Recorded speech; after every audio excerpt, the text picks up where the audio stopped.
Assalamu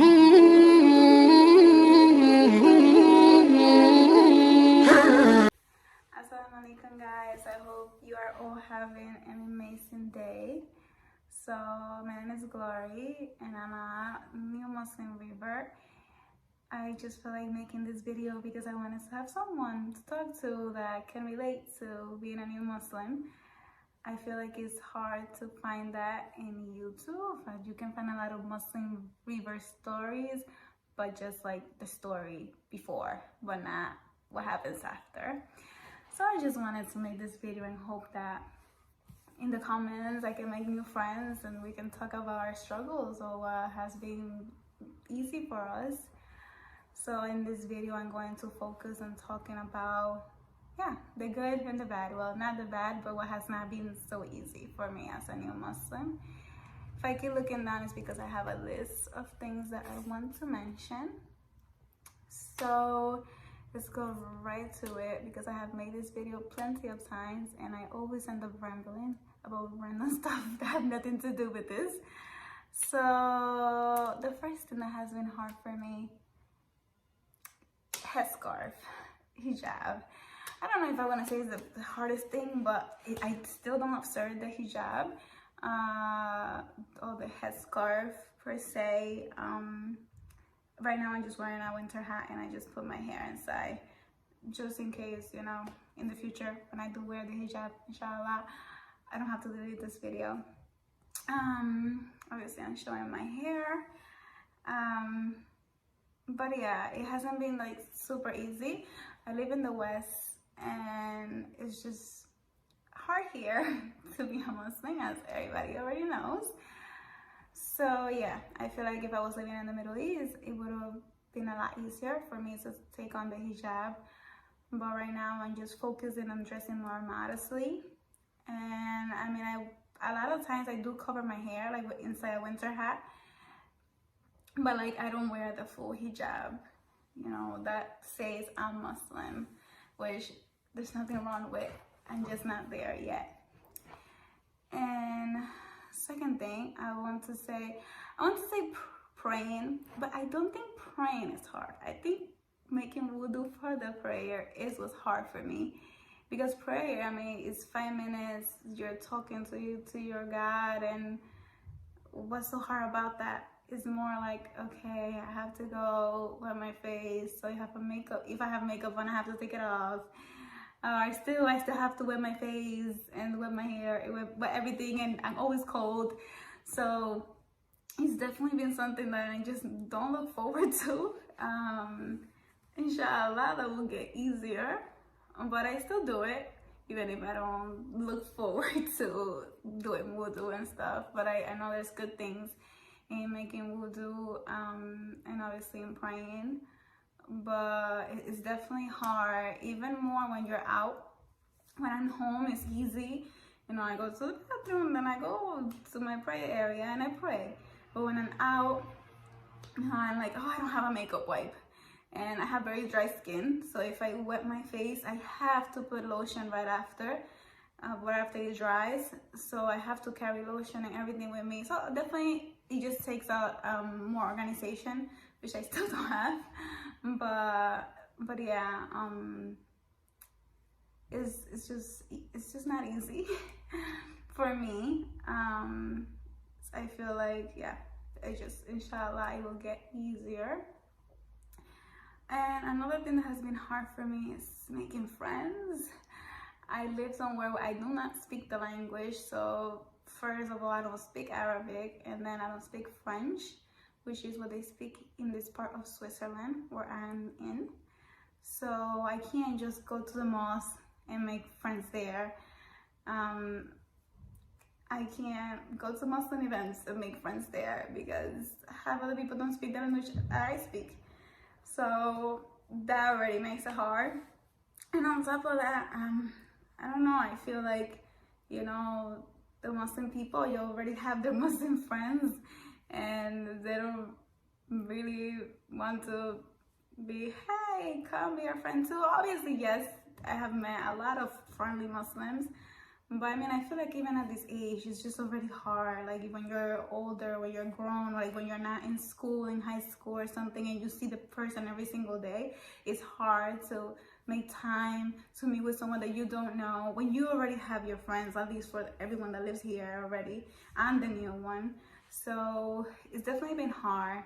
And it's been harder making friends in general because I'm Muslim, because I am pickier about the people that I want to be around with.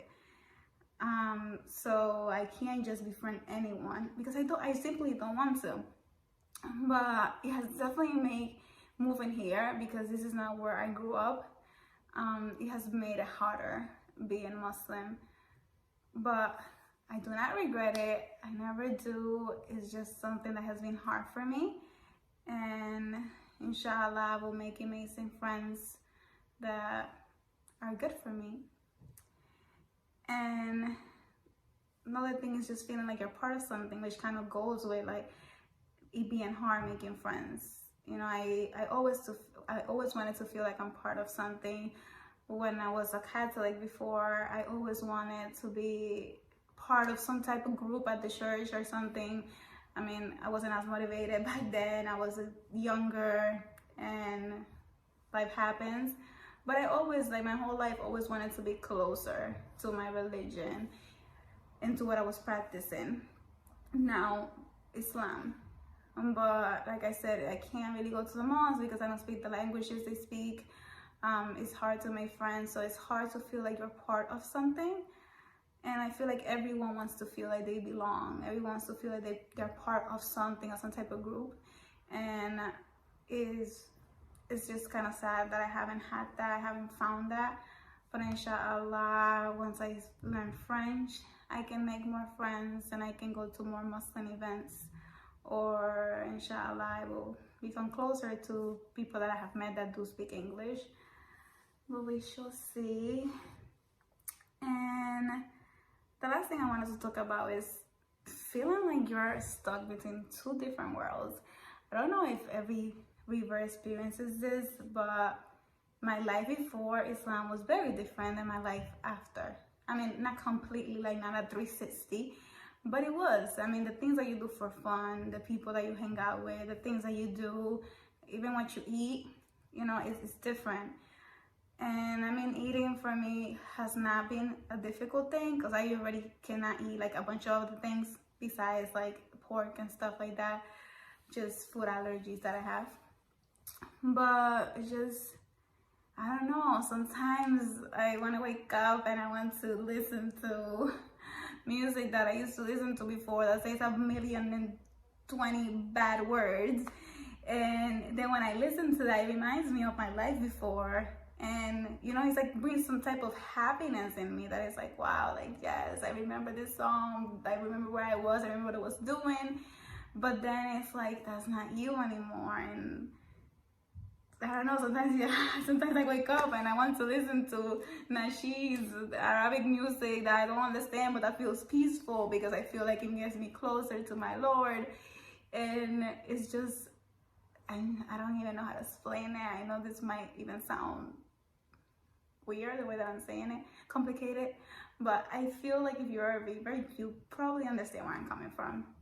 And it's very tough. It's very, very tough because it's just like, it's almost like an identity crisis. It's like, who am I? Am I Muslim? I mean, obviously, you know you're Muslim, but like, just who are you? What do I like to do? How do I even describe myself anymore? Because I'm not the person that I used to be. One, because I grew up and I changed, and then second, I became Muslim, and it's just certain things that I cannot do anymore, and new things that I have to do. So it's definitely been difficult trying to figure out who I am, and inshallah I will. I don't want to make this video too long. I just kind of just wanted to put out there just like certain things that are like the first things that pop into my head. Like I didn't sit down and prepare for this video for 10 minutes. I literally was like, I want to make a video. I grabbed my phone, I sat down and I spoke. You know, I made like a little list in like 1 second. Well, not 1 second, but like 30 seconds. After making this video like 5 times, I was like, okay, maybe I need to know what I'm going to say. But it took me like 30 seconds to make this list. of things that I wanted to mention.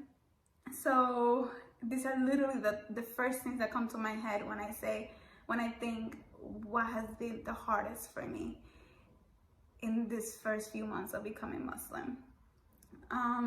So yeah, those are some of the things that have not come easy for me. And I just don't want to end the video in like all the hard things. So I just want to mention, like, you know, not eating pork has been pretty easy for me. Don't miss it. Obviously, if you go eat somewhere and there you cannot eat something because it has pork, you might be like, oh, I really wanted to eat that. Why do you have to put pork in it? But it's been fine for me. Not drinking alcohol, it's been okay. At the beginning, it was a little like tricky, just because sometimes like it's like, you know, alcohol is a, like, what do you call it, like an antidepressant or an anti-stressant, I don't know. But sometimes you're stressed and, you know, you want to drink because that's what normality was to you. But overall, it has been pretty fine for me. Learning the prayer, I still read the prayer. I do know Al-Fatiha by heart, alhamdulillah, but the rest I still read. And dressing more modestly has been okay for me, and just taking baby steps. I didn't just like do 1, 2, 3 in 1 week. It's just like little by little, because if you do it all at once, I feel like it will be too much of a shock and you might feel like, oh, why did I do this? And I don't want to feel like that. And I don't know, I mean, everything else has been pretty normal. Like, I mean, it's not like super huge things that I cannot do anymore. I mean, obviously I'm still new at this. I'm still learning things that I can and cannot do. So obviously probably my list will change later on. But that's about it for now. Like I said, I don't want to make this super long. Please let me know what has been the easiest and the hardest for you as a new Muslim. And tell me anything that you want me to talk about. Let's be friends, please. I sound so desperate now.